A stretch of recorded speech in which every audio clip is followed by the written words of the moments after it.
Here it is for you guys. Enjoy.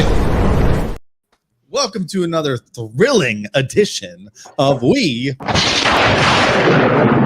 Thunder, right on cue every week, boys. That Thunder hits in Tampa Bay, and we're back with another week of Lightning Hockey. With me today, to my left, to your right, we have Thomas Schooley. Class is in session. And then, of course, the stash down below in the basement tonight. Mustache lip, tender kiss. Forgot about that one. All right, so we have a full week Lightning Hockey to talk about. West Coast trip.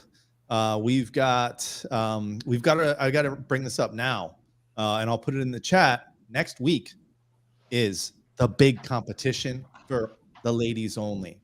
So if there's any women that are out there that are not registered for the big Queen of Boltsville competition, you're going to win Lightning tickets. Well, one lady's going to win Lightning tickets, a customized Queen of Boltsville shirt. Got another surprise as well. I'm not even going to say. But that competition, if you already filled out the form, which I'll put in the chat, check your email because you have an update in email.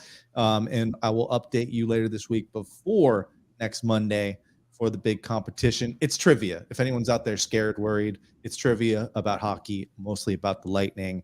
It's not easy. Some of them are easy. Some of them are hard. It's not easy to be queen. You can ask Kim that right now. She will be back defending her title.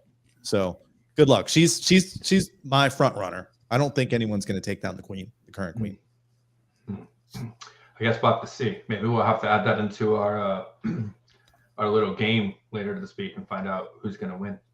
And I do have a game tonight too, and it is about how well you know your We the Thunder hosts. We're gonna say that for the end because we got a guest that we're gonna bring on.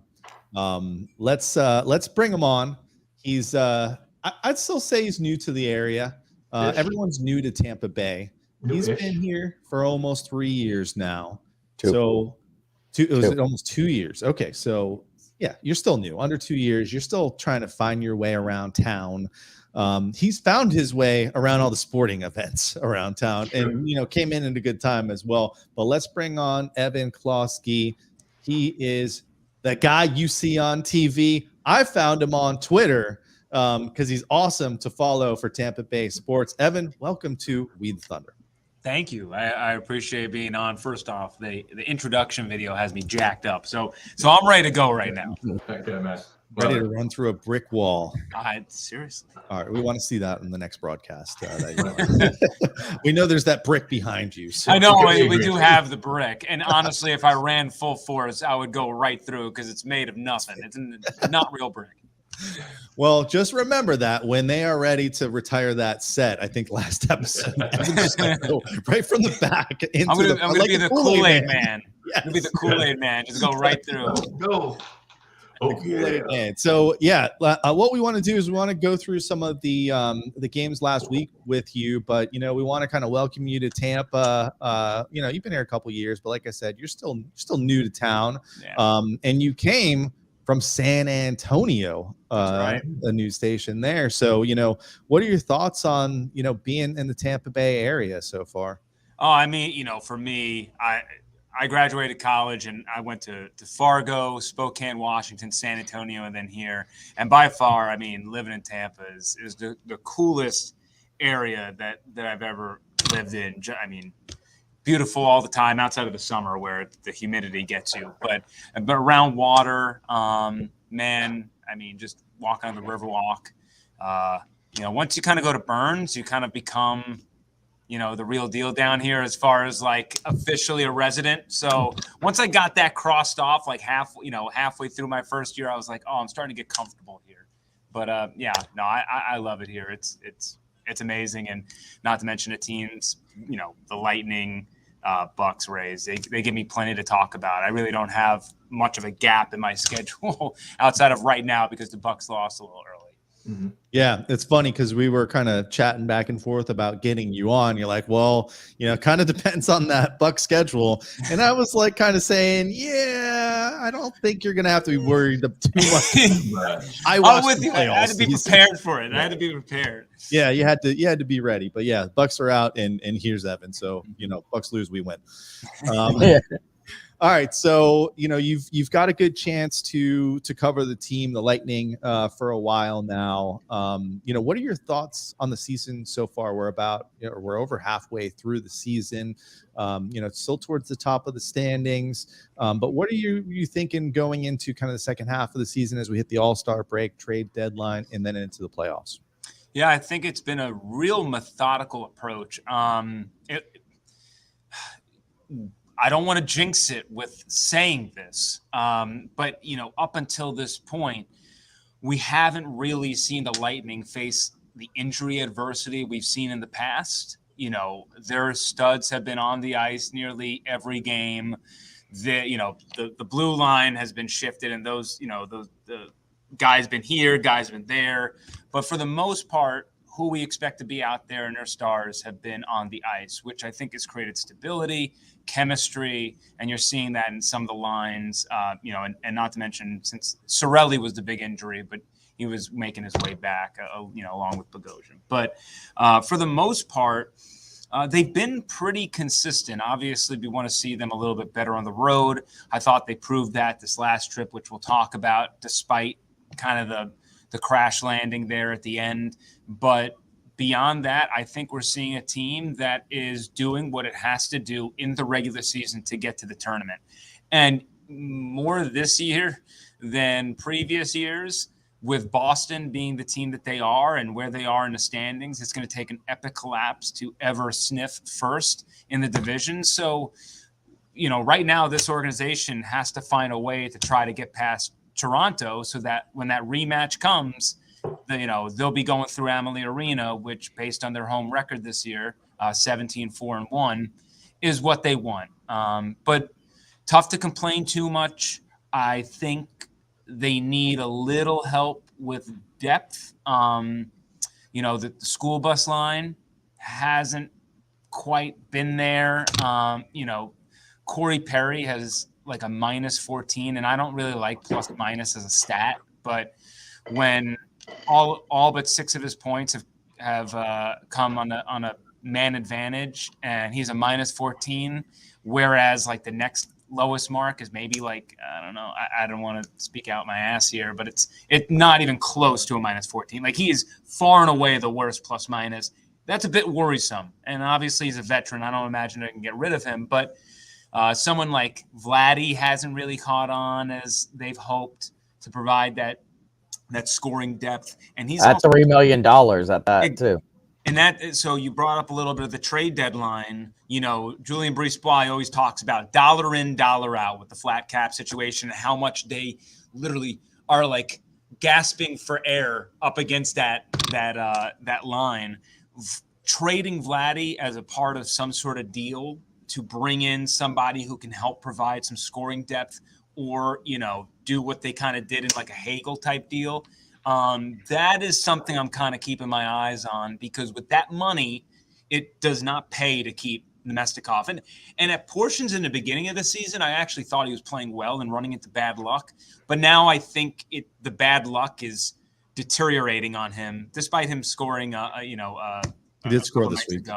Yeah. He did do that, and his effort is there. It's one of those things where, is he going to, regress to the mean in a positive direction, and you're going to see like a bunch of goals at once, or has this bad luck kind of spurned off into a bad, just cut it off? Like, you know what?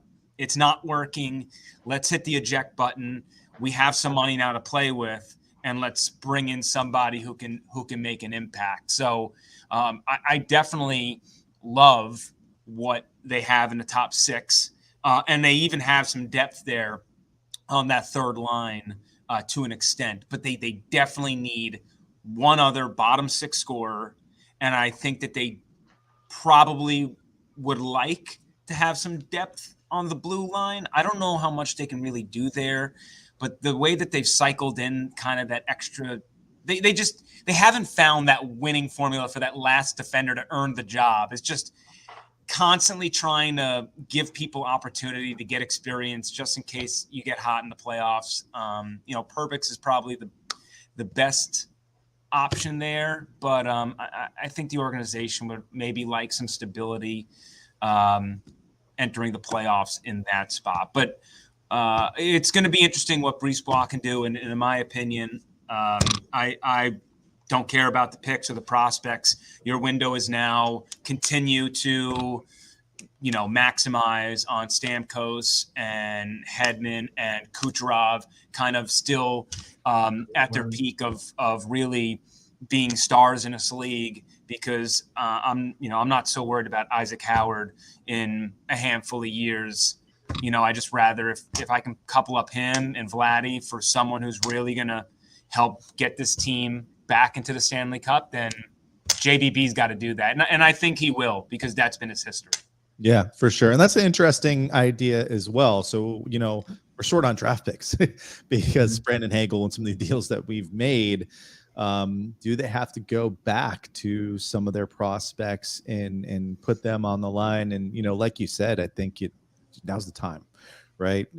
There's no future, now's the time where you're going to win these cups. And when you have to rebuild, you worry about rebuilding. So I think we're all on the same page as far as, they'll make a move if it's there. And especially for that, bottom six forward or the depth at D. Luke Shen is the one that keeps coming up. I know we played the Canucks, the last couple weeks. Maybe that's why, but he's the guy that keeps coming up. So that's just not going for it. My only thing is that I just don't think that you're necessarily looking at this team as ever rebuilding. If you look at what we have right now and the fact of there's layers of guys that are signed and then layers in talent.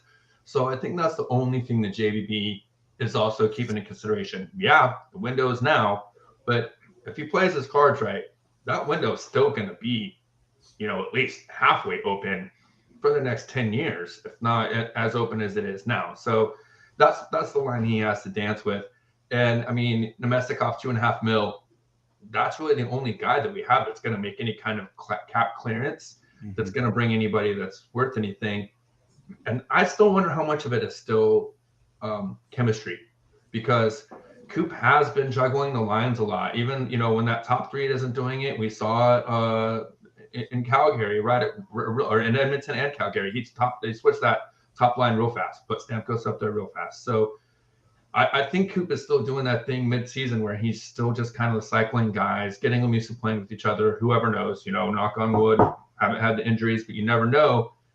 I still think he juggles that third line and fourth line a little bit too much. But you're right though. Corey Perry, minus 15.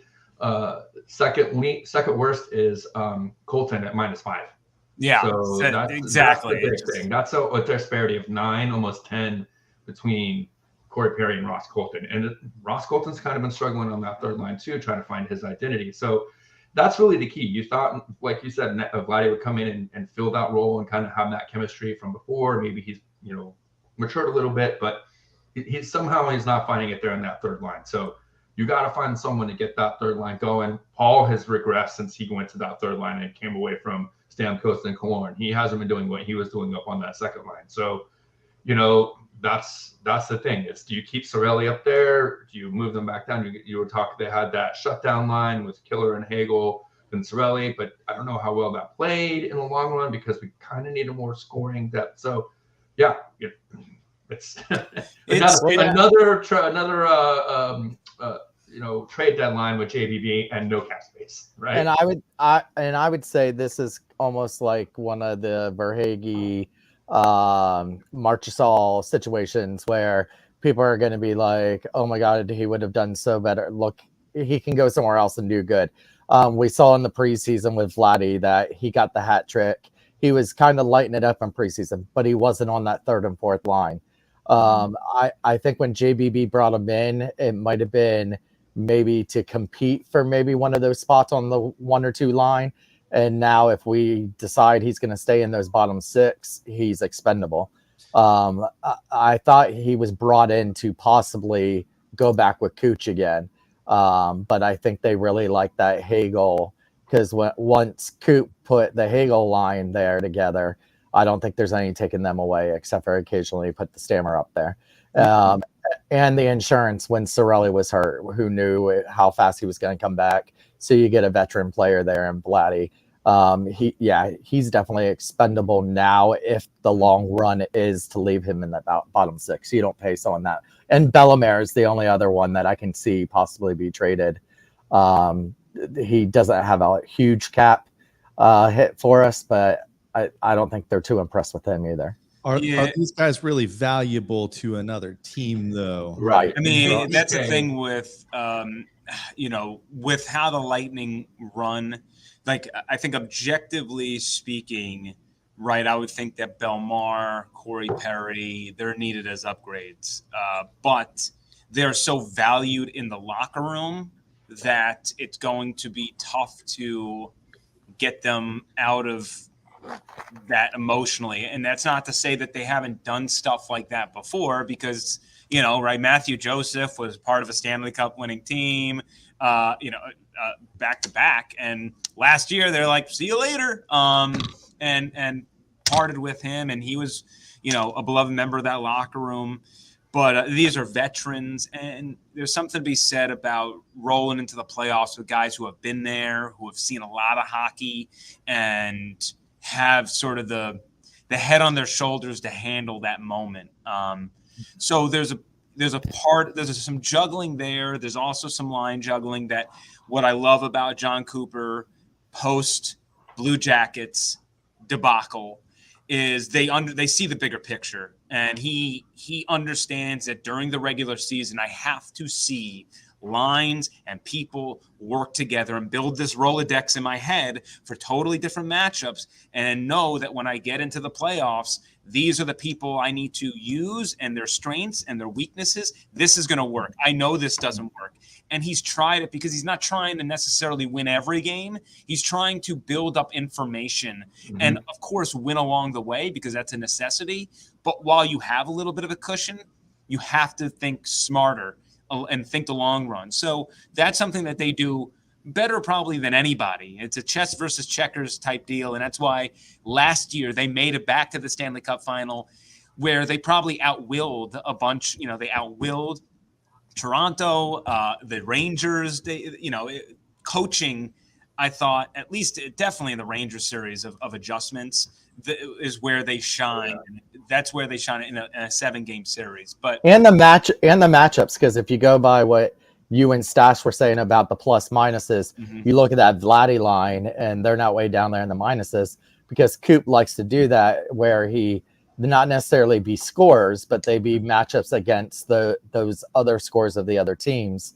I mean, we're used to that with the Yannick Gourde, Coleman, and Gaudreau line. Not that they gave you a lot of goals in that line, but they also shut down the other team's scorers. Yeah, and that was the thing with last year. I mean, John Cooper actually just spoke about this today with Brandon Hagel. He played in the Western Conference. He said he didn't really know much about him. They went to the scouts. John Cooper, they go to the scouts, the coaching staff, and they say, this is the type of player we need. And then the scouts come back and say, here you go. This is what we're thinking. This is what we can give you. And then it's on Coop to be like, okay, thank you. Let's figure out how these pieces work together now. And last year, I don't think they had a firm grasp of how to utilize Hagel, and then found out that the checking line that they created was the best utilization of him, along with Killorn, as you mentioned, and correctly so. It's like they were invaluable against other teams' top lines, but also Killorn literally entered this year not knowing if he was ever going to score again, because they literally couldn't do it. But now this year, and that was a thing that they learned this year, and again, correctly slow with Vladdy, is I think they did intend him to be a top 6 guy. But then you look at Hagel's history, and his success was predicated off playing on the same line as Patrick Kane and I believe Taves.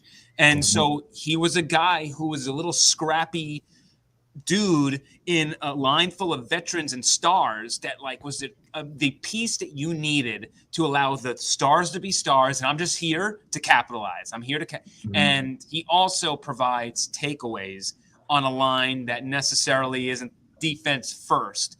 So Hagel leads the league, or he's tied for the league lead in takeaways with, I believe, 56. But that line, when it becomes to expected goals and expected goals against, they're only like +3. So I like that line.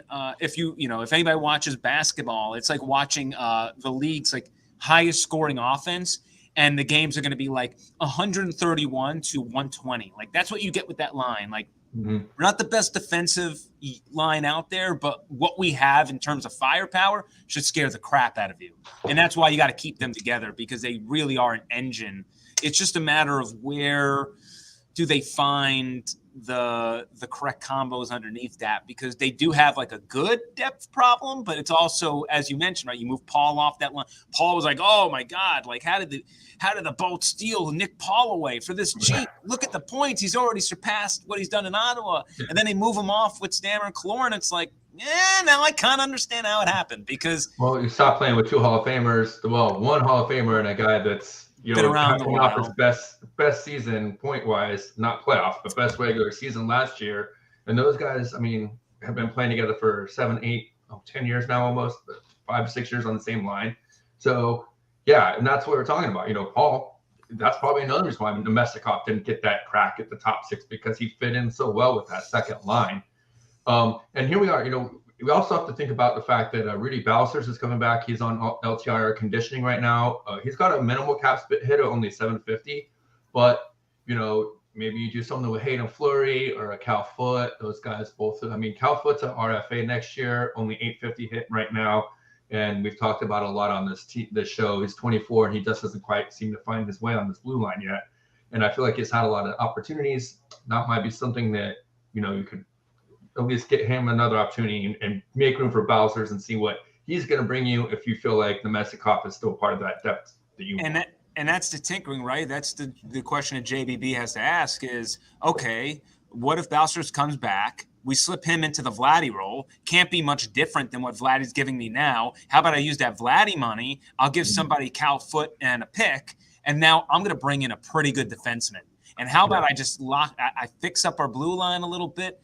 I'm confident in our top 6 to score enough in the playoffs. And Colton has been there. Paul has been there. Cirelli's been there before. They'll figure it out, whatever. But let's, we traded McDonough. Let's, maybe we lost a little bit too much there. Maybe there's a defenseman out there who is on, on an expiring contract, or maybe somebody who's young and I can get for next year in a Hagel type way. And maybe use my money in that regard and try to fix up a little bit of the blue line depth. And so that's right. That could be the tinker. We still don't really know what Balcer's going to bring if he's a nothing burger, but that's ultimately what it comes down to. Is in the end, what you have Vladdy for and the money you're paying for him is not worth it. You might as well just try to bring in something new to shore up something.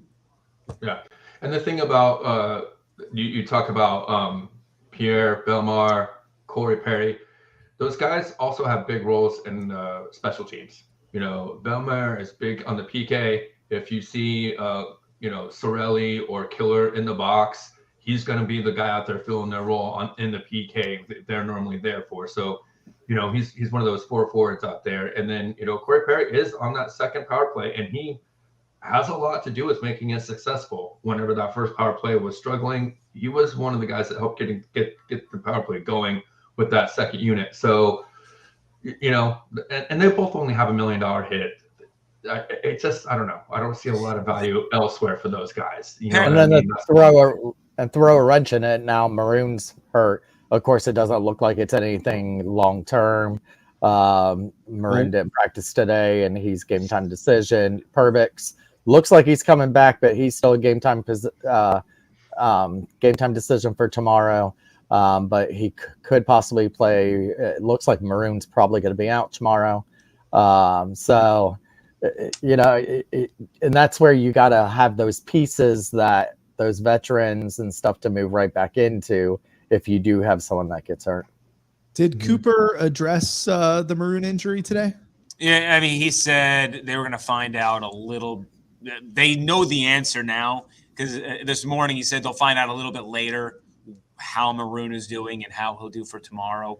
I do tend to believe they'll probably sit him at least a game. It doesn't seem to be a long-term thing, but whoever knows in hockey, as we know, the left arm amputated and it's an upper body injury. So I mean, it just you don't know what it's going to be. But there doesn't seem to be any alarms going off that this is like an uh-oh situation.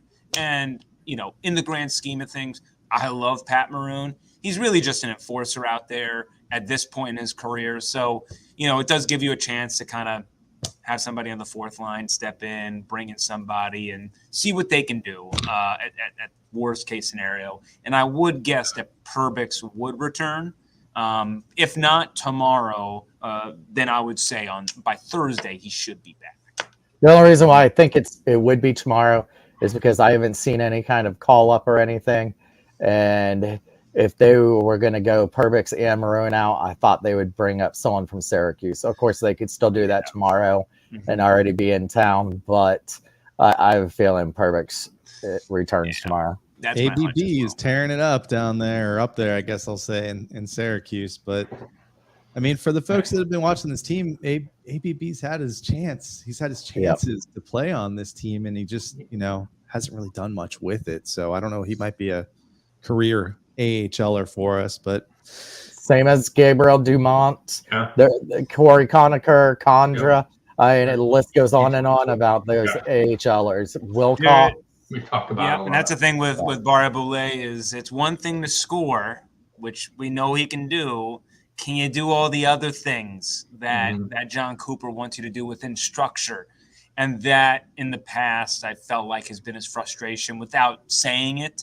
It just feels like he doesn't grasp the entire system of how the Lightning operate, and that's ultimately the bigger deal. And again, I mean, he went on to the Kraken, right? Like, I mean, another team took a shot on him and quickly dumped him. So there's something not quite it's not quite translate to this level. Yeah. And just to beat a dead horse, because that's my favorite thing to do on the show, the Lightning still have a little over 700,000 in cap space. So if you take that with like 850 from maybe a foot and then a 2.5 maybe from the Mestikov, that gives you a pretty decent chunk of change to try and find a veteran, like you were saying, maybe a blue liner to come in. Bring back Shaddy. Yeah. Hey. Yeah, they're looking to trade Shattenkirk. They are. They're looking. But I think he's making 4. So he's making a lot. You got to put Balser's contract back in there too. So you basically Balser's for. Unless you do what you did with what's his name? Why am I blanking on him? During the second Stanley Cup year. Oh my God, it just came to me. The blue liner. Why am I blanking? He had the great pass to Colton in the Stanley Cup final game.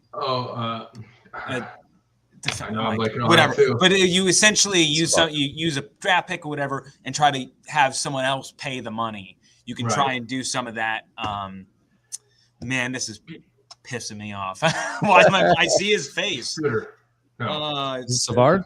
Thank you. Savard, I was thinking Bedard. Like, it's not Bedard, it's baseball. Savard, yes. Thank you. Mike Sneed coming in just 2 seconds too late. Thanks, Mike. So let's go through some of these games, because guess what? We got 5 Lightning questions for Evan. And I want to get him in as the Thunder for the challenge this week too. But this week's games were a little bit different. We usually at least are 500 or usually better. 1-3 this week on the tail end of a tough road trip, playing some tough teams. So the first game last week was Wednesday against Vancouver. They won that game 5-2. The big story with that one, Stamkos. For anyone that doesn't know this, just another game. 500 goals. According to the NHL, just another game. NHL media, that's another game. He just kept scoring that game. It was pretty nice to have Stamkos break the record. I mean, I think a lot of us were wanting him to hold out for another couple games to score until he came home, but that's all right. He held out long. He had his chance. Yeah. An empty netter at home that he missed. Right. He had 3 empty netters at home. So scored 2 goals in 14 games, and then then he scored 5 on like the last 4 games, whatever it was. So There was I no do gotta shortage give- of good chances though. Like I gotta give never Stash stopped. some. He just couldn't hit the back of the net. I gotta give Stash some credit. I re-listened to last week's show, and Stash said when he hits 500, he's gonna get a hat trick. Of course, he thought it was gonna be against Edmonton, but he did say when he gets his 500, he'll get a hat trick. I said when he gets 500, he'll get several goals, but literally, Stash did say he'll hit a hattie. Did I you don't see know. that list though of Oh my players gosh. that have gotten a hat trick while hitting their 500th goal? He became the 8th person. A person. And what him and Gretzky, the only people to do it against Vancouver. So there we Yep. go. He sits up in the pantheon of lists there with the great one. Yeah, but I mean that's an insane list to be a part of. I mean, 47th guy in the history of how many thousands and thousands and thousands of players have played this game, and to be in the pantheon there with those guys scoring 500 goals, and this season to be 1,000 points, 500 assists. I mean, it's just one of those things where they didn't talk about it enough, nearly, if for my liking, with Ovechkin going for 800 and everything else. But the fact is that when it comes down to it and you look at what he's been able to do in spite of everything that he's gone through, it's a remarkable achievement. It's an incredible accomplishment. And, you know, he talks about it. He's like, I don't think he's done. I really don't. I mean, I see him really trying to stretch his career out till the very last drop at this point, as long as he keeps feeling as healthy as he is now. So, I mean, I don't know why, you know, at this point, he just came off a career year, which is crazy to think about because, you know, early in his career, he was kind of a goal scorer and that was it. He is the most well-rounded he's ever been in his career right now. So, you know, I definitely think 600 is going to happen for him. There is no doubt he is a surefire Hall of Famer, unequivocal, put him in immediately when eligible. And there also begs the argument has there been a greater Tampa Bay player ever? No. Ever. Well, Not we're gonna figure Lightning, that not out. Bucks, not Rays. Has there been ever? He has to be Mount Rushmore #1 as the most important sports figure in the Tampa Bay area. Cooch could surpass him by the end of his career, but he needs. We'll have some time. And he will reach another milestone this season also, and that will be his 1,000th game. But the funny part is, it will also be on the road. It will be in April, and it is a road game. So he will literally hit all 3 of his milestones this year on the road. All right, he won the cup here. Yeah, He did get his 500th assist in Emily Arena, so he got that one. That was like the first of the ripple effect. By the way, I'm repping my Smack Apparel shirt. Yeah, look at you. Which we saw a month ago, or I guess a couple months ago now.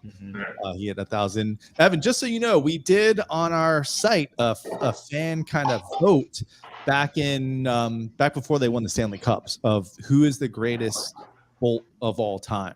Stamkos did not win. This was back when it was St. Louis versus Le Cavier at the end. And who won that, Stash? Was St. Louis won it, right? St. Louis won it. Yeah, St. Louis won it despite some controversy when he left. Despite all the crybabies about not understanding what a family man has to do, but you know. So our plan is to, and it's like, you know, it's March. It's going to be in March. It's March Madness, you know, the brackets and everything. So we're going to do that again, and we're going to find out. I mean, I think we all think he's the favorite to win it, but we'll see kind of who he's up against. Someone would have to present one hell of an argument for him not to be and the number one. Yeah, I think eventually you're going to see Cooch is the one that, like Stamkos even said it, he's going to be the one that probably has all the franchise records. But I still don't think you take Stamkos off of that #1 Mount Rushmore, you know, status. No, Because he did it first. He led it. You know what I mean? Like, he led the way. He's the captain. And even when Stamkos leaves, I don't see Kucherov being the captain. No. He's going to go to somebody else. It's going to go to Point. It's going to go to Sorelli. It's going to go to, you know, Sergachev. It's going to go to one of those guys. It's not going to go to Kucherov. So good question. That's another thing that I think really solidifies Stamkos and his you know, his stature here is that he was also the captain of this team from a young age and what he's grown to be as a captain. And people talk about him in the same breath as Yzerman now as one of the greatest captains to ever play the game. So And he doesn't get enough appreciation as one of the greatest captains ever, by the way. That is the national storyline that does not get enough play, is where he is as far as the best captain ever. But I wouldn't sleep on Kucherov being captain. He doesn't have the personality, though. Yes, at least but I want to say this. This year, he was named alternate. And that shows you a step. Now, I would say you think back to Kucherov and where he was in that Blue Jacket series and where mentally he's grown since then. He has firmly grasped the mentality of, like, I can't be a hothead and all this stuff. He has grown. You should see, at practice, he is there early. He's one of the earliest guys at practice. He's there late working with other dudes, and it doesn't matter. Like, I mean, when I came to town, I remember Tyler Johnson was in a funk in his last year with the Lightning. It was that last Stanley Cup championship year in 21, obviously. Mm-hmm. And I remember Cooch just spending – everyone was off the ice, and it was just him and Tyler Johnson talking. And that just always stood out to me. Obviously they played a while together, but, I mean – Johnny was on the fourth line at that point, and Cooch just came back from injury himself. He didn't play that entire year. And there's some of that little stuff that he does that he has the respect of everybody on that team. So I would say my other dark horse would be Cirelli to be the captain. You want to talk about someone who's quiet? That's Pointer. Pointer is the guy who literally goes out there, scores goals, and then he's just there arguing with Cirelli in the background during whatever. Who had the highest video game score before with their 80 chicken parm at Tony's place. We had Nigel Corwin on the show, and he talked about how win or lose, his first thing to do after every single game is get Kucherov's highlights, because Kucherov wants to watch them every single game, especially on the ride home or on the plane, wherever they're going. That is the first player that he does their film footage for Kucherov every single game. So you see that it's just his verbal, he's not a big talker with the team, and he's not. But when he first came here, he didn't know much English and really shied away from the crowds. He seems to talk a lot on the ice now. It's crazy how much English you can learn getting drunk off a Bud Light going down there. He definitely has a facade. He has a media facade. What he is with his teammates versus what he shows us and what he gives us, it's just way different. He's not a guy that likes the spotlight. I'm fine with it, too. Right. And it is what it is. I'm not here to – and for a media member – I'm not one of those people. There are some people that are just like, yeah, you got to talk, like, whatever. I'm not here to pull. I want names. I'm not here to pull teeth, right? Like, I don't need you to show up here and just whatever. If you score a hat trick, I'd like to hear from you. But outside of that, like, it's okay. We can talk to somebody else. Yeah. All right, we got to move on. Because Evan we don't want to has news to deliver. We have news to deliver, people. All right, so what we're going to do is we already explained to Evan, we do this little challenge, and he is going to represent you all, the Thunder. By the way, where is everyone tonight? I thought, like, football's over, like, biggest crowd of the year. Not so much, but that's okay because we love everyone. It's the football hangover. So last week, real quick, let's go over our winners here. Stash had a 1-point lead over Schooley, then the Thunder, then me. We did most points versus the Canucks, and that was Mr. 500 Stammer with the 3 goals. So Schooley gets the point for that one. We did penalty minutes versus the Oilers, and good thing we picked that game because they were slugging it out. I had Perry who got in that fight, but it was Maroon who got in the fight plus a little more with some penalties as well. 9 penalty minutes, Maroon, and that was the Stash. And then the last one was goals versus the Flames, and no one that we picked. Cooch, Hagel, Point, Sergey scored a goal. You had Vlad, nobody picked Stamkos. Okay. No, and Cirelli. So no points awarded. That means nothing really changes. You, Stash, move up. Schooley, you move up 1, but Stash, you still have the lead. So let's start off with this week. what we're going to do is we're starting off with the Wild, and let's go with most points versus the Wild, and we'll let our guests go first. And let's add the bonus in here. If you can give us the number of points that they score, you get a bonus point for the Thunder. So Evan versus the Wild tomorrow night, back at home. I will do. I'm just gonna keep it easy. I'm gonna go Kucherov, and I mean I'm assuming it's gonna be a tie, but I'm gonna go 2. It's gonna be 2 points. I think there's gonna be some other people with 2, but I'll go Kuch 2. I also made the mistake of going with Cooch last week, most points versus the Canucks. So you can have them. I'm going with my boy. We'll go with Point, and I'm going to go with 3. Point loves playing at home. Stash, Schoolie, what you guys got? I'm going with Stamkos. Damn it. That's who I was going to go. Yeah, tomorrow. It's celebration night. It's celebration tomorrow's night. his night. His family's going to be in attendance again. Oh, yep. Well, however, you're going to be there, right, Schoolie? Yep. Shooter, you're going to be there as well, right? Yeah. So we all know we're going to lose. Oh, no. We're all going to the game. We're all 3 going to be in the game. So bad. You don't know, Evan. We've never had a Lightning victory in the regular season. Well, all 3 of us have been in the barn. Oh, my God. Playoff game that we won. But you just got to draw a straw. Someone's got to be in Thunder Alley drinking at the Cigar City Brewing. That's not a straw. I mean, I was going to say that's where Stash ends up. How many points you got? No, but yeah, so I'm going Stamkos 3 points. And then Schoolie. I'll go. I'll go Hagel. And I'll go 2. 2. All right. Next game, we will do penalty minutes again versus Boston. Oh, my God. Evan will let you kick it off. Corey Perry. Okay. Yeah. Solid pick there. Schoolie, who you got? Against Boston, Sergachev. Sergey. Ash. I'm going with Ian Cole.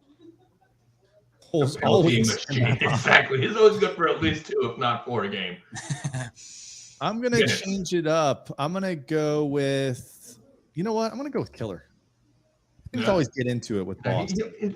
He gets a slash or a hook here every once in a while. He's a Harvard guy. Like he's a Harvard guy. Gets a little. Is he? Pumped up. I didn't know that. Yeah, right. that. I haven't heard that in a while. It's new. All right. Points versus who are we playing Saturday? LA.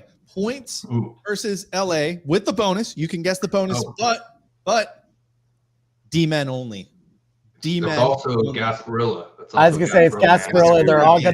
They're all gonna be drunk. I'm picking Hedman with 2 points. I'm picking Sergey because I'm the biggest Sergey supporter. Yeah. I'll go. You have the most rose-colored glasses with Sergey. You just got to withstand the 2 ridiculous plays from Sergey every game. You just there's like 2 like really bad turnovers, and then he's great. Outside of that, it's great. It's just like him and Gooch. It's like those Russian guys. It's like, dude, stop thinking you can make that between the legs little flow pass coming out of the zone with 3 guys coming up against you in the back check. With Cooch, you more have to. With Cooch, you just always have to accept. It's like, I know Kucherov, like, man, like I should be really pissed at you for doing that pass, but like I can't, because every time I yell at the TV about you, you do something crazy, and I'm like, oh, okay, now I see what you're doing. Totally redeemed yourself. Yeah, exactly. I'm gonna go Cernak. Oh man, that leaves me. I guess I'm going Ian Cole. No. It's like you got Cole or Bogo. Yeah, it's cold world out here. Cole, how many points for each of those? 1. Can you go 0 and get a point? Yeah, this like Price is Right, where I can just, I'm just gonna Price is Right trash. $1. I guess I'll go 2. I think Cernak. All right. Cernak has those games where if he scores 1, a lot of times it's 2 points. We'll make this one really easy. Stash didn't let you go first at all, so you can go first. Goals versus the Panthers. We do play the Panthers on Monday night. That means that we will have a post-game show for you next week. Stash, who's going to score the most goals versus the Panthers? There's going to be a lot of them. No cheating. No Googling in the future. It's not next week. It's Not 2 next weeks. week. That's what I was. Yeah. That's Wait, what how I did I was get- looking how at. did I It's get the that 6th. wrong? It's the 6th. Because the All-Star break is next week. 30th. Oh, I was just looking at the schedule and the days of the week. Never mind. We are done with the challenge. Wow. No, the question is you got to pick Kucherov. He's the only one going to the Right. Yeah. Right. Well, to Sunrise. Well, except for Massey. Yeah. No, but yeah. Way to go, host. He's always crushing it here. This Well, is you guys can help out a top-notch. little bit, right? Well, You what guys he can help thought out a was, you're little- like, I was trying to. I was trying Hold on. to stall.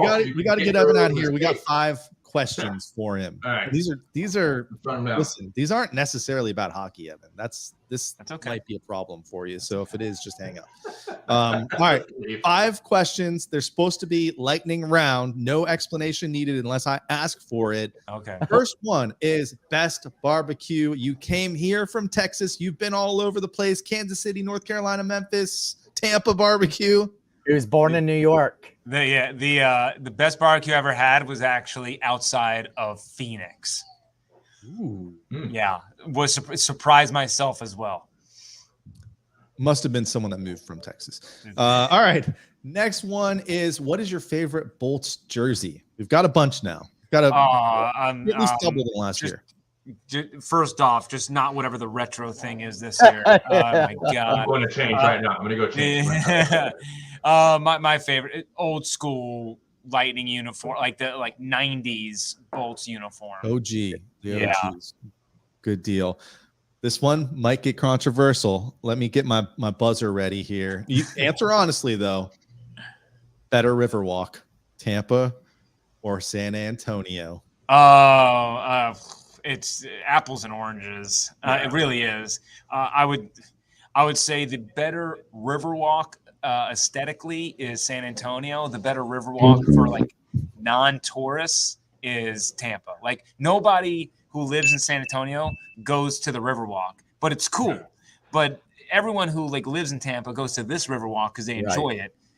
So it's really like there's functionality versus non-functionality. Right, they need to put more shops and more restaurants on Tampa. It's like having a car, like a beautiful touristy. car in your garage that you're never going to drive. Like it's better than what I drive, but like I'm not using it. So what's the point? Yep. Yeah.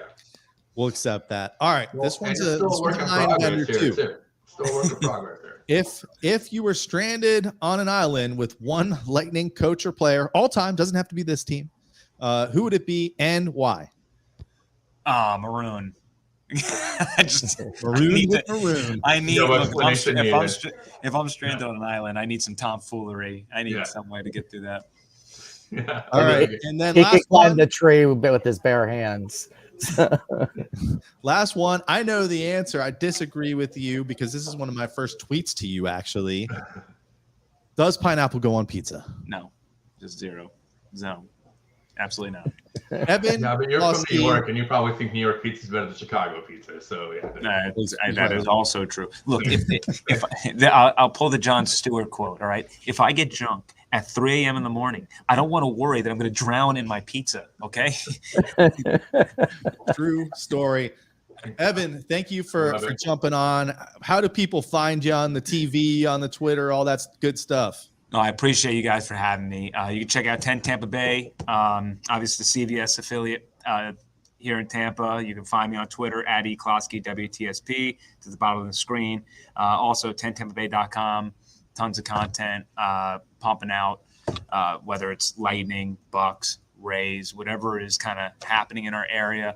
We'll make sure we got you covered. But right now, we're going to be all in on Lightning for a while. Little spring training is going to pop up in a few weeks, but it's go time. It's going to be a couple months building up for the long haul of what Lightning playoffs gives us. So come check us out. Always, respond to me on Twitter. I'm always down for interacting and having conversations. And we'll we have a lot of fun here. So especially on Twitter and whatnot. As the person, the lifelong Tampa person here, I got to say you had a lot of large shoes to fill there at WTSP. I watched it way back when it was the ABC affiliate, way back in the day, and you've done excellent on the coverage of the local teams here. So welcome to Tampa. Thank you for coming on the show today. I appreciate that a lot. We do have an amazing alumni. There's amazing people in this market as well. So, I just I invest in the product. I work my tail off, and again, you're going to get a lot with us. You're going to get a lot of bucks, bolts, rays, and we're running around like crazy people getting you that. I promise you that. So I appreciate the kind words and thank you for having me on. You survived your first sighting on We the Thunder. We appreciate you, Evan. Hopefully we'll get you back on later this season. But go report the news, will you? Yeah, I got to be a news person. I got to be professional now. All right, man. Thanks again. We'll give you a lightning strike as you get out of here. Oh, no. We're going to give you a goal horn. That's how much. There we go. That's what I need. There you go. Thank There he you. is. And there he goes. And I did put and I just hit it again.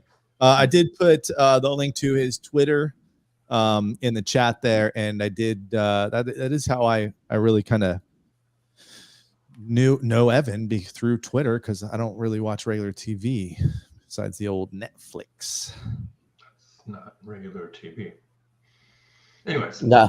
Yeah, good guy. Good stuff. I mean, that's the kind of guy we need in the market right now, right? Someone that's into it, really passionate about it, and well-spoken and clearly understands already, even after being here only a couple of years. He's knows this team inside and out already pretty well. So yeah, especially because he on his bio, you'll see it says he's an Islanders fan and stuff like that. But of course, that hasn't been updated because but San Antonio, who doesn't have a hockey team, has a basketball team, which Tampa does not have, has no baseball team, no football team. So he comes from a market there and then gets feet first into the fire with having to not just report on it, but he's also in charge of the sports department there. So, it was great for him to take some time with us.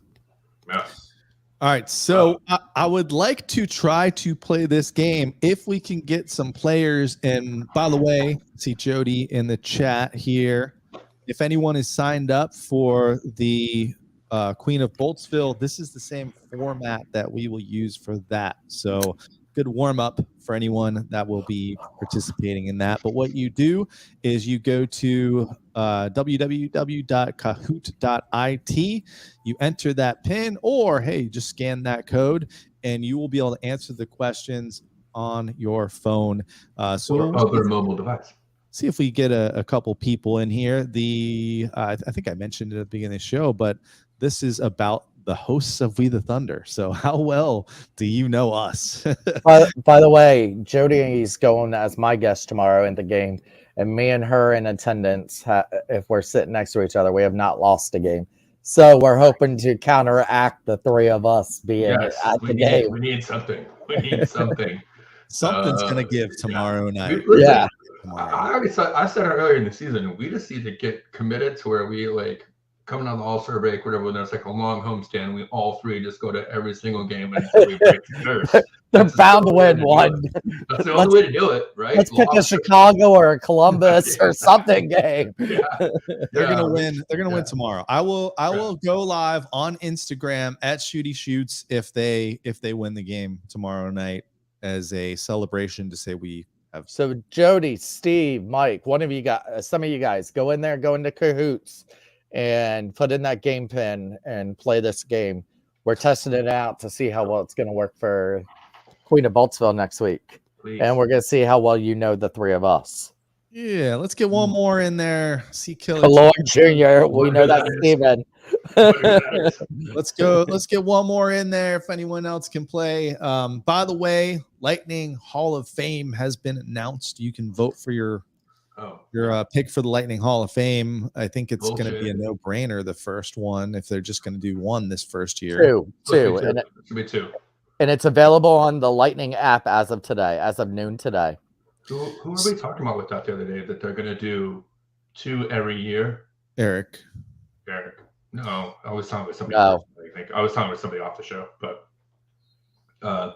yeah, I think it's bullshit. Hobby Boolin's not on that list. That's all I know. Oh, someone dropped out.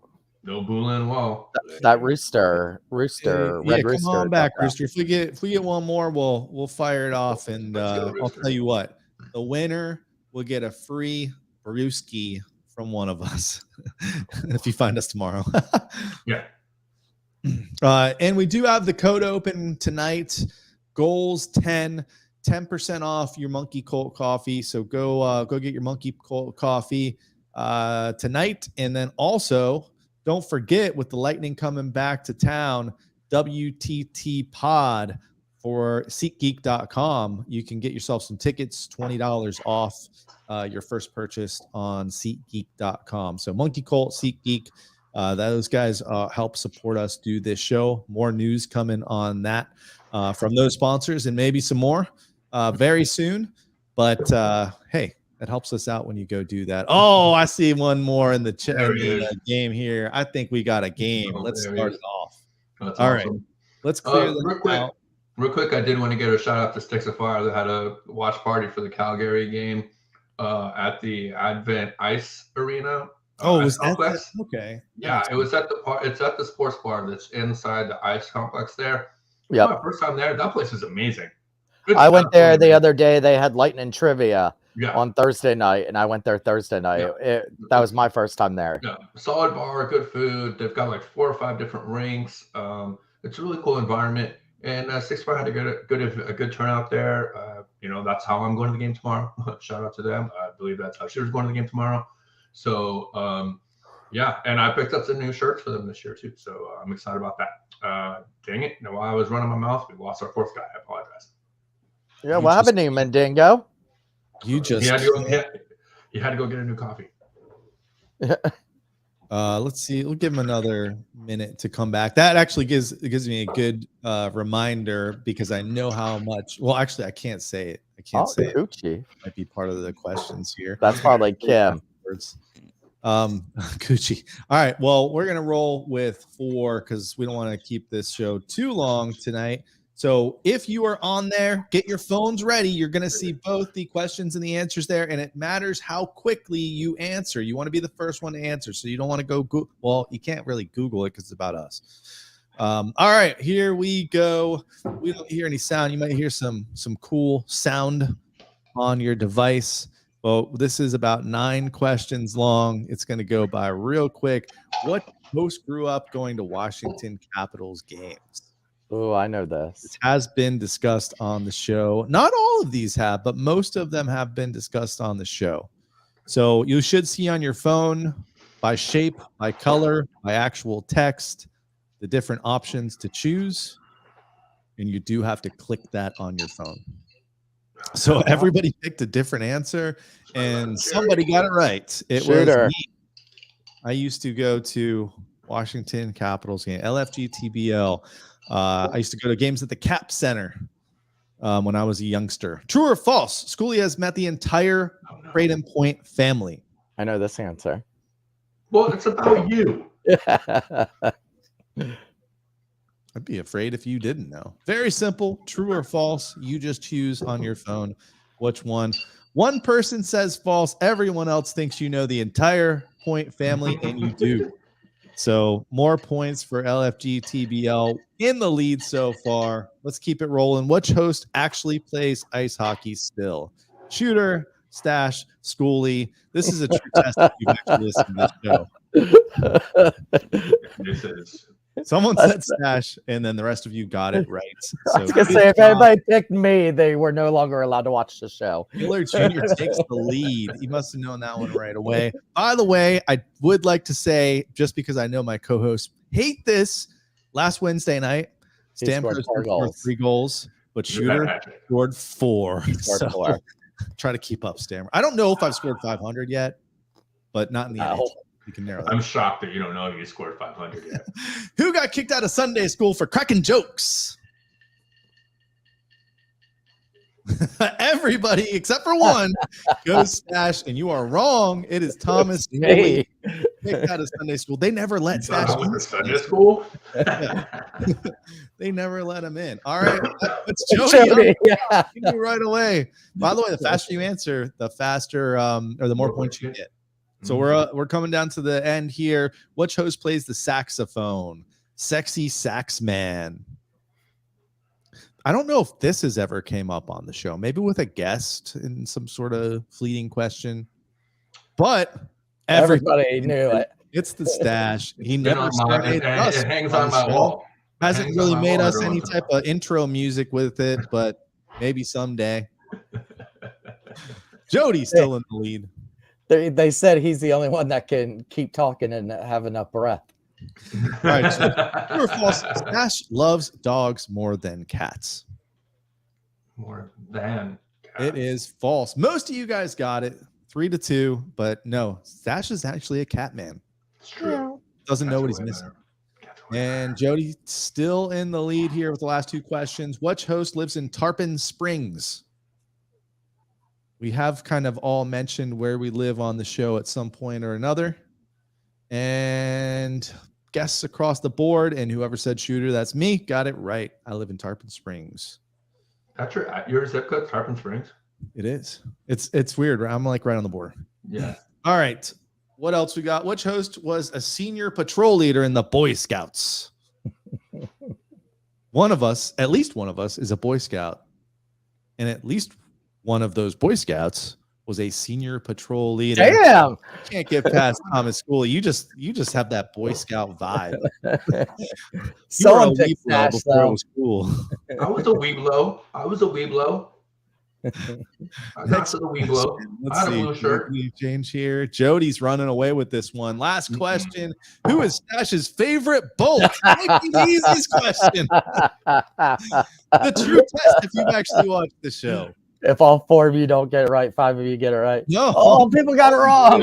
Wow. Alex Killorn, he will defend him till the day he dies or until the day he is not a Bolt anymore, which is coming soon. Yeah. Will never Let's be. see who our winner is. It could have changed with that last question. Number 3 Third place. is LFG TBL. Had that early lead but lost it. 5693. Jody. Jody didn't win. New leader and winner is Junior Killer. Killer. Killer Junior. Took the lead with the last question. All right. So you folks that have played, specifically any women that played, you're going to have a leg up on the competition next week because we're using the same format. And if anyone wants in on that, I will drop the link in the chat so you can enter the form. And that's how to get your key to log in. Females only. Yeah, females only. Killer Junior, don't be trying to win Queen of Bolt Spill, or else we're gonna make you wear the women's shirt that it comes with. I will start getting you women's jerseys. And you know what? If you guys noticed, we did kind of gloss over Edmonton and Calgary in the interest of getting Evan involved in this week's game, and I think it's probably a good thing, right? I mean, well, they lost both games. We I lost did both like games. how you had Maroon and Perry step up and start fighting, knowing that they went down 2-0 early in that game and kind of had to do something. And it did spark the team a little bit, but I give a lot of credit to both Edmonton playing well that game and Calgary too. Calgary is the one that really surprised me that game because you felt like we were going to, we came back and tied it up after giving up goals early. Mm-hmm. And then, I felt like we were going to win that game, but it was Calgary who scored those final 2 goals. And then I guess they emptied, or they had 2 empty netters too. I think both teams had 2 empty netters. Yeah, the weird thing about the end, our final scores is, Coop likes to pull the goalie so dang early that there's going to be extra goals at the end. Mm-hmm. So my problem with that is I don't care. Like people are like, oh, I definitely agree. Dan says we should have had points. I think we should have had points in the Edmonton game for sure. That should have been an OT game. Ian Cole gets undressed by McDavid. I mean, you want to sit there and try and blame Cole, but that's McJesus, bro. That's the best guy in the NHL. I've even got to go at Bolts fans a little bit when I'm trying to hear about McDavid. Well, guess what? Even I get tired about it, but I know why. I know why I'm hearing about it. At least I understand it. Yeah, I get tired of it, but it's because it's justified. He is fantastic. Brandon Point barely defended him early in the game in a very similar move. It wasn't on the wing. It was coming down the middle of the ice. But when you're looking at Brandon Point, some of the guys that can barely keep up with him, Ian Cole getting stepped around. I mean, if he went outside, then McDavid goes inside. He goes inside, McDavid goes outside. What are you going to do, in that situation? How about I thought the Lightning had a chance. Yeah. Massey making the big poke checks save. And he did earlier. Oh, and I love the way he grabbed McDavid's leg there. I don't know if anybody else caught that, but he literally, like when McDavid came in his crease, he grabbed him by the leg, held him, and tripped him. And McDavid then had something to say to him afterwards too. Yeah, and McDavid came up looking for a a call on that, but I like Vasi having a little bit of grit right now. I feel like he's starting to get into it. He's starting to find his fire, and I think that's going to eventually translate to these games. Him making a little bit more of these saves. And something we didn't talk about earlier too, and I know we're talking about me getting on tangent, but seriously, what we didn't talk about before that Evan brought up is that we get in the playoffs, goals a game go down considerably. So as long as this top six can keep kind of producing and finding those ways to outmatch and score, at that bottom six and the blue line and Vasi start stepping up and we start letting in less than 2 goals a game, I feel a lot better going in the playoffs, even with the current roster we have, once they kind of gel and get into that situation. So these games are going to suck, and we never get a fair shake against Edmonton either. It's always a back-to-back or a weird schedule. They were like a very healthy or very rested team at home, and we're coming off of a back-to-back 3 games in 2 days on a West Coast swing, you know. And I got to talk to Nigel at the airport when they came back in the other day, and he said it was a disappointing road trip. And then I said, but the comment from Coop before they went is they wanted more points than games. They ended up more points than games. And so I reminded Nigel of that, and he's like, you know what? You're right. He's like, and any coach will tell you that's what you want on any kind of road trip. He said that they felt they should have been coming home with 8. So to not come home with 8 points was a disappointment for them. But if you look at it, a 6 point, 5 games is something you want to do on a road trip. And this team still hasn't lost more than 2 games in a row this season. Yep. Yeah. Well, there is this pattern of it seems like every time they go out on the road, they lose those final 2 games, doesn't it? Yeah. Yeah. So I don't know if they're just. Well, I think a lot of they're usually back to back. They're back to back. One of those last 3 games is a back to back always, and that team that we're playing is on a regular 3-game-a-week home schedule. Yep. And it's usually one of the better teams that we're playing on the road trip that is the back to back. No, do we get Vancouver on the second day of a back to back? No, we get Edmonton the second day of a back to back. You know what I mean?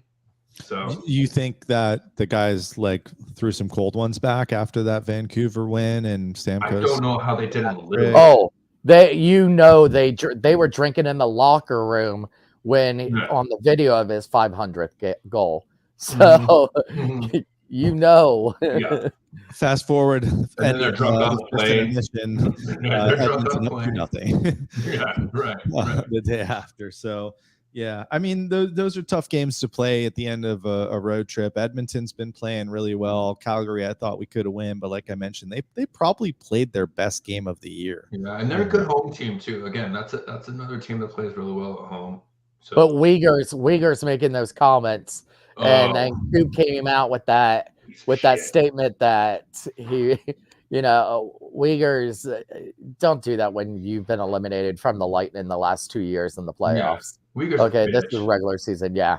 And if someone throws the gloves, if someone throws the gloves, throw the gloves down. Like I was going back and forth with Audie, who's been on the show, our Calgary guy.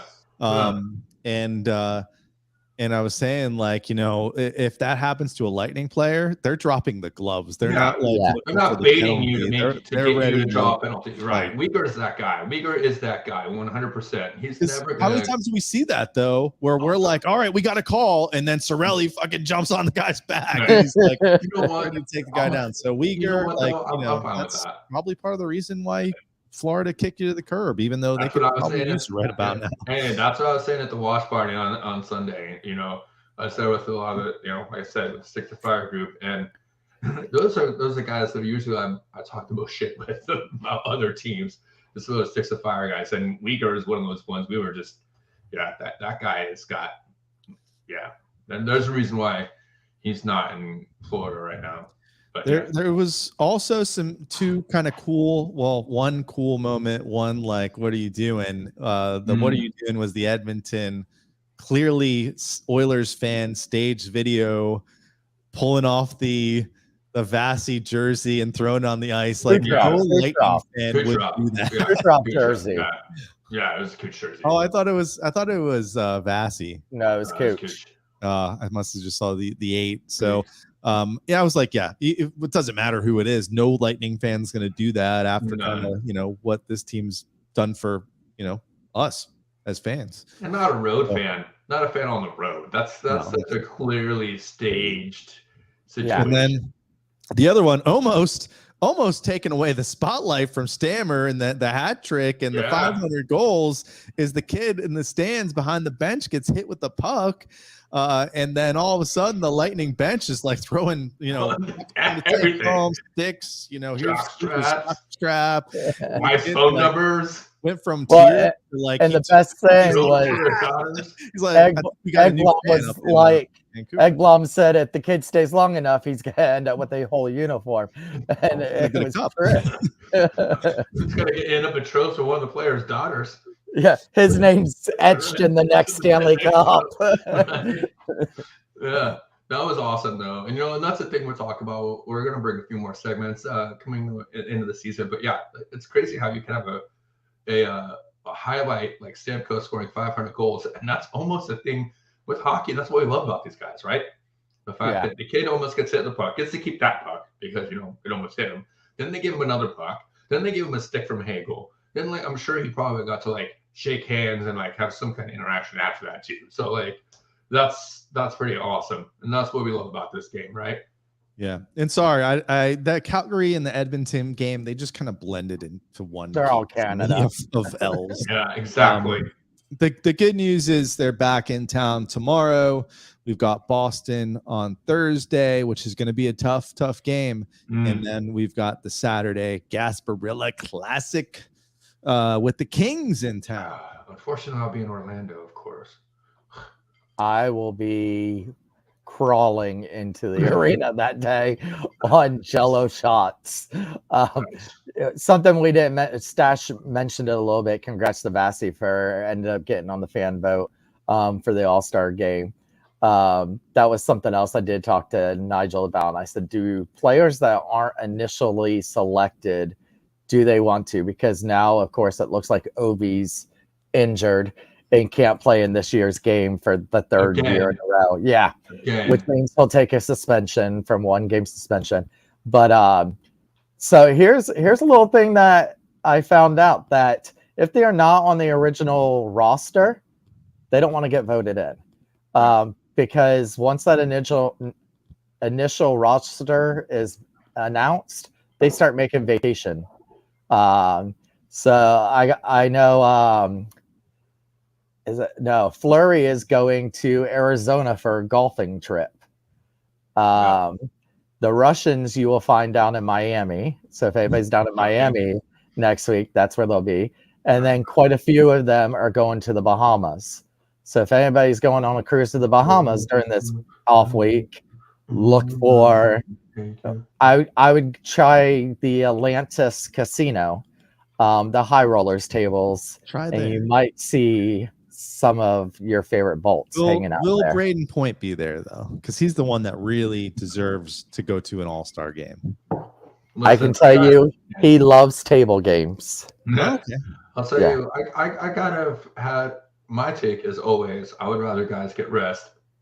I guess it's not as long as of a typical playoff break as normal, right? Well, last time was 2 weeks because of they put that weekend for the Worlds. So no, for the Olympics.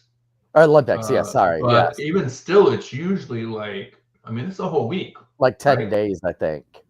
Usually. Yeah, so they're not even going to play for a week. It's an entire, that's what I thought. It's not just a couple days. It's a week. Right. They're not playing for a week. So that's somebody on Facebook and then an admin of one of the groups I'm in was like, oh, it's only 2 days. It's not a big deal. Well, first of all, even if it is 2 days, I've heard plenty of players, coaches, guys in this league say that everything adds up. Every day you don't play in the regular season adds up in the postseason. So absolutely. And even if it's just the All-Star game, the mental rest, the physical, not having to think about hockey for a week this time of the season, it's a blessing. I mean, I'm thinking about we should take a week off next week because it's a freaking grind for everybody. We have to crown a queen, Stash. We obviously won't. I'm just saying, the point I'm making is that it's a mental grind this season, and any extra break that they can get, they deserve. And these guys have played more hockey than anybody else in the league the last 3 years. So while I'm happy that Vasi got voted in, I was trying to tell everybody, don't vote for Lightning players. Don't Don't go to the fan vote. Stop it. Stop sharing it, Schoolie. Stop sharing it because they don't want to go. They want the time off. They want family time. They want bonding time. They want that midseason vacay time. It's a perfect time. We need it. Yeah, the only thing I think coaches have said about goaltenders is that they like goalies going in because you don't want your goalies having that much time off. I think Bassey needs it. Yeah, I would say Bassey. Especially right now. All right. Speaking of cruises in Bahamas, I know the Lightning are gathering information about doing a Bolts cruise. So if anyone can give us, I mean, if all of you can tell them that you want the We the Thunder podcast to do a live show there, do it, please. But we're going to need a lot of you I to will answer. pander my ass off to anybody that thinks that we need to be a part of that. Oh, so it's funny that look, someone did put my name down. As always. Cool. And Chuck, Young Gravy, Lightning Bug, and me. I was like, and mine was Sonia. You've got this fan base duped. I tell you what. Mine was Sonia, Young Gravy, Vo Williams. I forget who the other two were. But and Greg Wolf. Seth Kushner. Oh wait.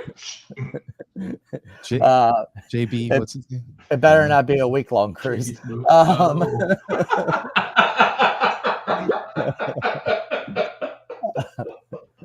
right, so I like this name on YouTube, Tropical Hockey TB. I feel like that's the next reverse retro jersey, Tropical. What do you? I also like the language involved. What do you think about the movements and how lines are falling into place? Except for a few movements, lines are gaining identity, feeling good about the direction, still lacking on the energy. Can't chill, go for the kill. Wow, I love the words. They are identifying as goal scorers. But actually, we talked about it earlier with our guest. I think you just tuned into the show. We've been live a little over an hour. If you re-listen to this once we end, it will get posted tonight or tomorrow. Go back and listen to it. We talked about those lines and who we thought was possibly on the trade block and what might be happening. Yeah, first 15 minutes, I think. Yeah. But, overall, I think just a quick rehash since you are live and you did tune into the end, I'll let you know we all think they're doing pretty well. We're looking to see if there is any tinkering available with the trade deadline. That bottom six needs to find some kind of continuity and some kind of impact outside of just skating extra minutes and trying to hold the ice until the top six gets out there and does their work. But overall they're finding it, and it's a matter of getting through the second half of the season. And I did have an idea while Evan was on about, maybe what if they put Vladdy up on that top line and give Hagel a little rest on the third line just for maybe a couple shifts a game and pad his stats a little bit. And maybe that makes him a little bit better trade bait and say, hey, if he's not on the third line, if you put him with someone that can dish him some passes, he's going to score some points and get somewhere. I wouldn't be against that, but if you're going to do it, you got to do it now. Yeah, you don't have much time left. That first line. I mean, they do put Stammer out there for Hagel when they want to kind of get a little 5-on-5 almost power play, just to stack all your eggs in one basket. So worth a shot. The Bo Harvard rumors, none of that is about him coming to Tampa. He's way too much. He's $5.5 million, and I don't. They're not. And he's a UFA. That's a lot for a rental. They're not going to be able to pay him. Yeah, no. He comes back here. We're not getting anyone in their prime. And he's a center. We don't need a center. That's the other thing. We don't need another center for this little Lightning. That's the last thing they need. There's another guy in the middle. They need a guy on the wing or somewhere on the blue line. So, I just don't see that happening. No, and there's only been the two people that the Lightning have been rumored to be in, which was Shen and then Barbashev. What is the only other one that they've been linked to as possible trade targets. I mean, I have seen people talking about Horvat that we're interested in, but I think everybody's interested in Bill Horvat right now with a UFA next year, an opportunity to sign him. But he is playing out of his contract right now too. He is definitely playing above his career averages. So, it's one of those contract year situations. Is he going to be worth it if you pay him more than what he's making now? 3 or 4 years down the road, who knows? I just don't think we need another guy like that on this team. It's like Evan said. I think they might do something to try and build up something for the blue line, perhaps, depending on what we see from Bowser's and some of the depth going forward. Yeah. That's why I really think they're going to have to make, because like I said, the thing that the way that changes in the playoffs is it's not about how many you score, it's about how many you keep out, right? We've heard Coop say that time and time again, and that's what happens when you get into the playoffs. Less penalties, less power plays, fewer goals, tighter games, less chances, less people out there trying to make plays, a lot more responsible type of hockey. I think what you just need to see is some more responsibility on the blue line or some depth on that third line. It's a coming. We know what we're looking for. We'll see what happens. So does JBB, and he's a fucking wizard, isn't he? Got another month until we have to really talk seriously about what may or may not happen, but I'm sure we're going to talk about it for the next month. Regardless. Yeah. Well, Topical Hockey TV, thanks for tuning in. You are catching us here at the end of our show. Please, we're here every Monday, starting about 9 o'clock. If you come back and drop that question next Monday, we have a competition for Queen of Boastful, but I promise I will answer that question for you. Shooter. Yeah, and what we'll maybe do, what we haven't done in a while, is we'll do the trivia and stuff in Queen of Boltsville, but maybe what we'll do is we'll look at some of the other teams around the NHL. We haven't done that in a while, and kind of talk about what else is going on on the division and the Metro. So yeah, we'll do that next week. Not many games after that, but we will be back the following week with a post-game show for that Florida game, our first game back after the All-Star game. All-Star game is going to be awesome. South Florida, so if you want to go, you can go. I know Lightning, if you're on the email list, they offered some sort of tickets to go down there and check out the game, or I don't know what exactly it was. But if you want to go to the All-Star game, it's a great chance to go. And I've been kicking it around. I've been kicking the can down the road a little bit.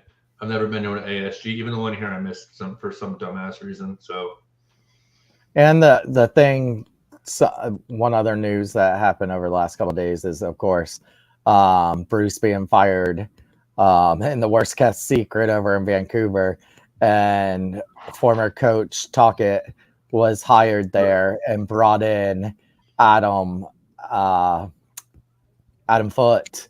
So the trade speculation a lot has been going with Foote going there, because that was the trade talk about Shen and Foote, but that wasn't going to cut any kind of salary. I was actually impressed that they got Gonchar. I thought that was a bigger story than having Foote join their staff. Yeah. I think having Sergei Gonchar was a huge hire for them, and I think could end up being something that we look back at in a couple seasons from now for Vancouver, because I really thought he was a beast of a player, and I think he'll be really good as a coach. He's one of my favorite non-Lightning players. I really like the way that guy played. That was always one of the guys that I was like, anytime he wants to come to Lightning, please, I will welcome with open arms. If we have to get rid of somebody to bring him, I always liked Sergei. That guy played the game the right way. And I know, but they did Bruce bad in Vancouver. Oh, they did him shitty. Now it's absolutely dirty as hell. Especially a guy like Bruce. Are you kidding me? A guy like Bruce? You do that to some fucking no-name coach. You don't do that to Bruce. And you know what's even worse? It's coming on the heels of what Dallas did last year to freaking Bonus. Yeah. And I mean, Bonus didn't deserve that shit the way he's been in this league and the history and the respect he gets in this league. I don't think he deserved the way Dallas treated him last year. And to see the way Vancouver just A good job to Vancouver's undermined him. fans. Oh, dude, Everybody yes. knowing it was his last game. They gave him a huge shout out. They did a little chant for him. Yep. Yeah. Yeah. Good job to those fans. I'll tell you what, man, it's always been a classy fan base. They were classy when Stamkos put up the 500th there. They were classy to Bruce. I've always had a little soft spot in my heart for Vancouver, the Sedin twins. JT Miller's my Lightning guy that got away. He's my, Verhage or Marcia Salt or, Gord, if you will. JT's the guy out of. I probably would let Killer go to keep JT, honestly. So I like Vancouver. Unfortunately, Bruce talked crap about a lot of people. So I don't ever hold that against him. But I think what got done to him was crap. I'm with you. I don't give a crap about Bruce Bordeaux. So virtual high five. All right. I've got the plan for you. If you're a lady, I put the link in the chat. Go enter, fill out that form. We'll be in touch this week, and you can certainly play live to become the Queen of Boltsville next week on this show. If you are anyone else, stock up on coffee because you got 3 Bolts games this week. So go get that coffee. Use promo code tonight, GOALS10, 10% off Monkey Colt coffee. And then go over to SeatGeek.com, use WTT Pod, and get yourself some seats for at least 2 out of the 3 games this week. I'll be in section 307. Yeah, you won't be able to go to a game for another, week and a half after this week. So get your tickets now, 20% off. Get your coffee so you're jacked for the game. And we'll see you next week. Oh, there's the Queen. She's defending her title. I don't know if you were here early, Kim, but I said you're my favorite to win. I don't think anyone's taking you down. We'll see. There you go. We'll see. So, and it will actually be 2 weeks and 1 day before you can watch the Lightning at home again. That's right. That's right. From today. They will not play at home again until the 7th, which is going to be on a back-to-back the day after we play San Jose, and we do that post-game show. But guess who takes no Mondays off? Except for I did like a couple weeks ago. Me and Stash. No, it'll either be really, really good really good or I won't be. Never mind. Schoolie, we're leaving. The show's over. I guess he's out. He's out. Got to shop. Game over, man. Game over. All right, that's it. You can go wherever you want. We will see you next week. Hit us up if you're going to any of the games on social media so we can share a cold Cigar City beer before or after the game. Until then, this has been We the Thunder. I said Thunder. We the Thunder. Don't forget to be the Thunder. That's it. Yep. That's all, folks.